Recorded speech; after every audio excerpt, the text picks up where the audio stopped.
Hi, welcome to another video on learning chess, everything about chess. In this, we're going to be looking at one of the most attacking games I've ever seen.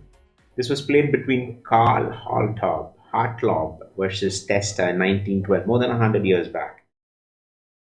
More than just looking at the game, I also want to kind of delve into what really attack can teach us. Attacking chess teaches us things which we can remember to not only win games in chess, but also to learn life skills in our lives. Let's get started. So it starts off with e4, e5, but then white immediately says his intention is all about attack by going through an amazing gambit of losing, I think, 3 pawns to develop two bishops. But if you actually check out the engine analysis here, black still has only a slight advantage. It's not really a loss of 2 points. You definitely won't have the engine result to be -2. It'll be somewhere between minus zero point 0.5 to maybe 0.75. Why? Because remember that that's one of the lessons, right? Everything is not material. Attack carries value. So black develops his bishop, gives a check. White blocks it, develops the knight. Black develops his knight. Both of them prepare for castle. Black decides to exchange his bishop for the knight, giving a double bishop pair, aiming at the king side, and then you castle. Okay, so now comes the challenge. So you immediately go for a pawn break. What happens if he takes the pawn? There are a lot of questions to be asked there. But let's go with the flow of the game. He attacks the bishop. Bishop is extremely important here. White doesn't want to lose that bishop. He just moves back. Kind of, you might feel like the tempo is lost, but not really. Things can go on. Here's where white, I think, initially, if you saw that, playing that gambit showed his intention of attack. This is the next place where he breaks the norm.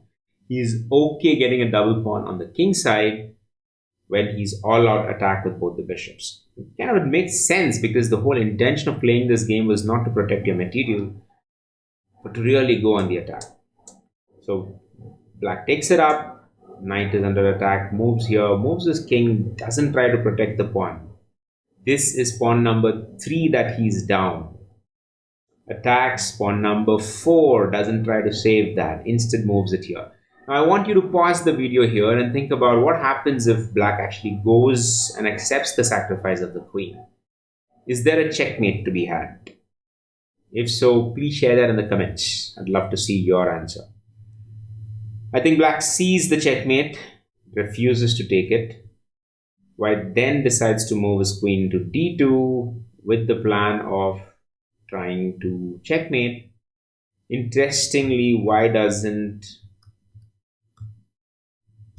black take up the fork? Something that you should think about. He goes back in any case, comes back for the attack, seems repetitive, but here comes the unleashing of the entire attack. Check again, king moves there, sacrifices his queen to get a checkmate, which I think by this time is forced. And that's checkmate. So things to think about is why didn't he go through? If I go back one move, he moved it here, sacrificed, he went back.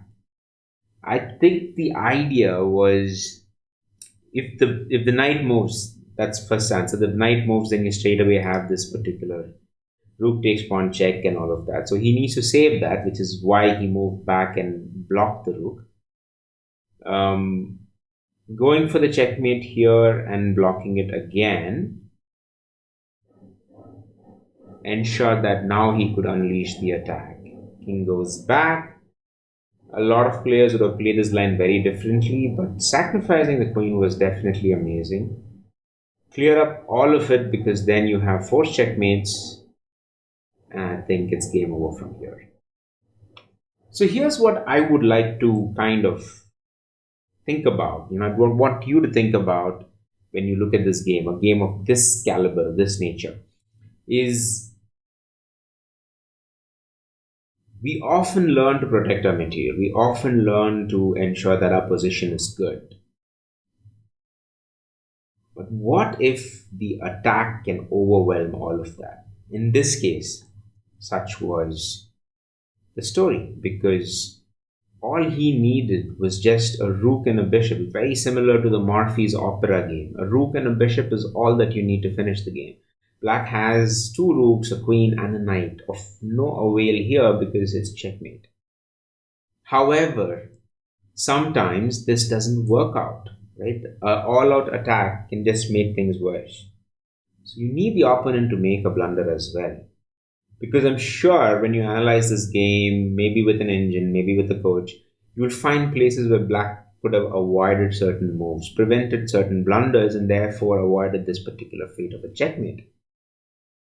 But why does it still happen? I want you to think about that. And my answer to that is, I think everybody functions in different states. So we all have this insecure, fight or flight kind of state that we get into, and that's where our blunders happen. Attack can make your opponent go into that state. And my guess is Testa in 1912 went into that state of fight or flight, being insecure, being nervous, and more probable to make a blunder and not see all the perspectives of what's happening in the game. So if you are a chess player out there, remember to analyze, be aware of, and observe your own state when you play a game of chess.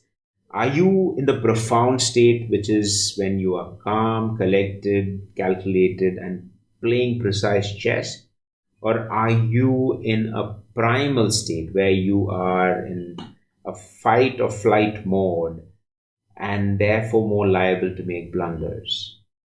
And if you are in the primal state, what led you there? Is it your opponent's relentless attack?